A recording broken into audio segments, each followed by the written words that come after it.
কোথায় যাব? এলাকার তো আমার কোনো জায়গায় চেনা নেই। যদি কাউকে পেতাম আমি জিজ্ঞেস করতাম, দেখি আশেপাশে কাউকে পাই কিনা। ও, এই তো একজন হরিণ এসেছে। বন্ধু, আপনি কেমন আছেন? হ্যাঁ, আমি ভালো আছি। তো তুমি কোথা থেকে আসলে? কোথায় যাচ্ছো? এই তো বন্ধু, আমি একটু সামনের দিকে যাব।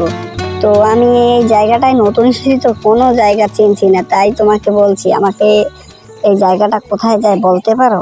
আর এই জায়গাটায় কোনো প্রাণী থাকে না কেন? আমি তো বুঝতে পারতেছি না এখানে প্রাণীগুলো কোথায় যায়। আরে ভাই, তুমি হয়তো জানো না যে এই জায়গাটায় একটা বাঘ থাকে, ওই বাঘটা যে প্রাণী আছে তাকে খেয়ে ফেলে, তাই এই জায়গাটায় কেউ আসে না। তুমি ভুল করে এই জায়গাটায় চলে এসেছো। তো ওই বাঘটা কি এখন চলে আসবে? আমি কি বলতো, আমাকে কি তুমি বলতে পারো? হ্যাঁ, হঠাৎ করে ওই বাঘটা আমাদের কাছে চলে আসতে পারে, তাই যে যার মতো পালিয়ে যাও। হ্যাঁ, চলো আমিও পালিয়ে যাই। হালুম হালুম।